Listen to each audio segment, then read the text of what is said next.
नमस्कार, मैं अनुज शर्मा वैदिक ज्ञान के तथ्यों पर आधारित आपसे बात कर रहा हूँ। आज मैं जो विचार या जो सच्चाई आपके सामने प्रकट करने जा रहा हूँ, उसको सुनने के बाद आपको अपनी सनातन भारतीय संस्कृति पर बहुत गर्व होगा। आज मैं 3-4 मिनट के लिए जिस विषय पर बात करूँगा, वो विषय है साइंस से रिलेटेड केमिस्ट्री का, जिसे हम रसायन विज्ञान भी कहते हैं।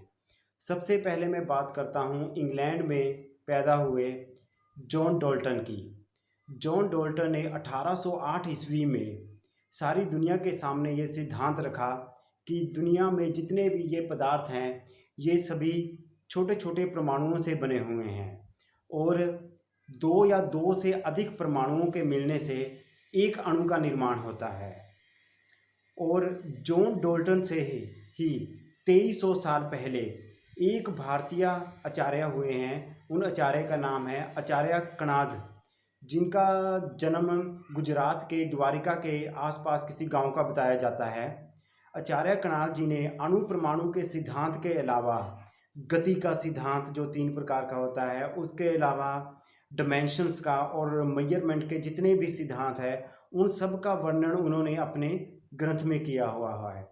आचार्य कणाद जी के बारे में उनके ग्रंथ के अलावा मुझे ये सीबीएसई की 6th क्लास की साइंस की पुस्तक है, इसमें भी मुझे ऋषि कणाद जी के बारे में पढ़ने को मिला और जॉन डॉल्टन के बारे में भी। कितने महान हमारे ये ऋषि मुनि थे जो जिनकी सोच बड़ी साइंटिफिक थी। अब इससे भी ज़्यादा हैरानी वाली, अचंभित करने वाली एक और बात मैं आपके साथ डिस्कस करता हूँ। पहले मेरा ये मानना था कि सिर्फ भारतीय संस्कृति के जो ऋग्वेद या यजुर्वेद ग्रंथ हैं, इनको ही साइंटिस्ट फॉलो करते हैं या ये बड़े बड़े नासा के भी इनका अध्ययन करते हैं। पर जब मैंने श्रीमद् भागवत पुराण को देखा तो मैं बहुत ही अचंभित रह गया, क्योंकि इसमें भी अणु परमाणु से लेके कई साइंटिफिक चीज़ों के बारे में लिखा हुआ है।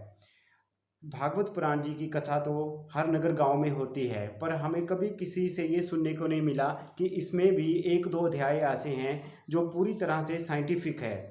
इस भागवत पुराण का जो भक्ति प्रधान एक हिंदू धर्म का महान पूजनीय ग्रंथ है, इसमें भी 3रे स्कंद के 11वें अध्याय में अणु परमाणु के बारे में बहुत डिटेल से लिखा हुआ है। इसमें मैं वही जॉन डॉल्टन और आचार्य कणाद जी की बात रिपीट करके लिखी हुई है कि परमाणुओं से ही सब कुछ बना और 2 परमाणुओं से मिलकर एक अणु का निर्माण होता है और 2 अणुओं के मिलने से एक, इसमें लिखा है, त्रिसरणु का भी निर्माण हुआ। त्रिसरणु वो बताए गए हैं जो सूर्य की रोशनी से खिड़की के झरोकों से हमें उड़ते हुए छोटे छोटे कण दिखाई देते हैं, जिनको बचपन में हम पकड़ने की कोशिश करते थे।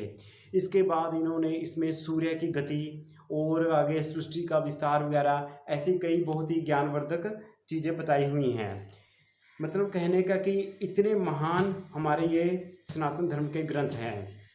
अब विचार करने की बात यह है कि 5000 साल पहले भागवत जी में और 2400-2500 साल पहले आचार्य कणाद जी ने ये अणु परमाणु की ये सारी थ्योरी कह दी थी और 200 साल पहले जॉन डॉल्टन ने भी यही बात हमें बताई। कहते हैं कि 17वीं-18वीं सदी में कई विदेशी यात्री हमारे हिंदुस्तान की यात्रा पे आते थे। वो कई हमारे जो वेद वगैरह या कई शास्त्र वगैरह थे जिनमें कई साइंटिफिक चीज़ें हैं, वो अपने देश ले जाते थे। यूरोप के भी कई लोग आए, वो हमारे कई शास्त्र या ग्रंथ ले गए और उन्होंने उसको संस्कृत से इंग्लिश में ट्रांसफ़र करके उनका कई आविष्कार किए, जिनका जो काफ़ी मानव उपयोगी आज की मानव सभ्यता हम यूज़ करते हैं। हम उनको तो याद करते हैं, उन साइंटिस्टों को याद करते हैं, पर हम अपने महान ऋषि मुनियों आचार्य कणाद जी, आचार्य सुश्रुत जी जैसे, आचार्य भारद्वाज जी जैसे और ये भागवत जी जैसे पूजनीय जो धार्मिक दृष्टि से भी और साइंटिफिक दृष्टि से भी वेद वगैरह हैं, बहुत ही पूजनीय ग्रंथ हैं। हम ना तो इनका कभी प्रचार करते हैं, ना इनके बारे में कभी बात करते हैं।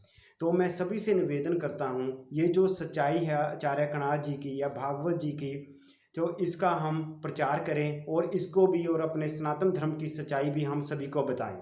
नमस्कार। राम राम।